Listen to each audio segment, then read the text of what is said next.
I feel really blessed that I've had wonderful teachers throughout my life.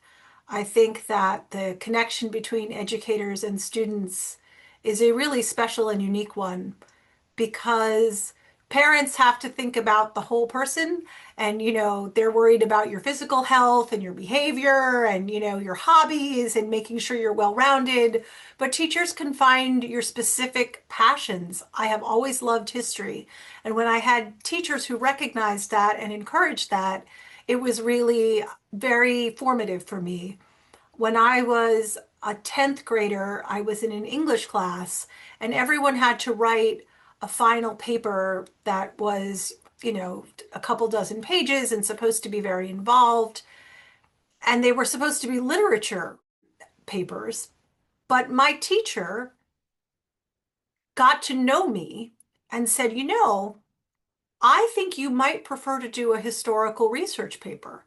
And so that was a moment of being seen because I didn't know there were alternatives to writing a literature paper, and I would have been happy to write one. But to have a teacher notice, I think you really have a knack for history, was pretty exciting. It turned out that there was a bicentennial celebration going on in my hometown. They wanted to create a contest to write papers on the history of the town to kind of create a repository of local history. And it was open to, students ninth through 12th grade. And my teacher said I could enter the contest and write that paper for credit in her class. And it was a very big deal. Lots of students went to the organizational meeting to find out about the contest and the process of doing primary source research, because the idea was that we were to do original archival research to create this repository of information about the town. I was the youngest student in the organizational meeting, and the older students kind of took me under their wing and were like very friendly to me and supportive. It was kind of cute that I was going to get to do this contest along with the older students. And at the end of the year, I wound up winning.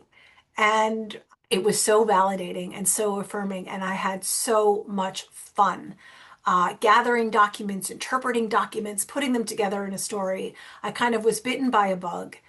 And literally the rest is history because I went on to major in history in college and become a historian professionally and take a lot of joy in writing. But I really trace it back to that moment in the early fall of 10th grade when this teacher, who was not my history teacher, I can't imagine what conversations we had, that she figured out that I really had this passion for history. But that's a teacher, seeing a student where they are and helping them go forward on the path that's unique to them. What could be better?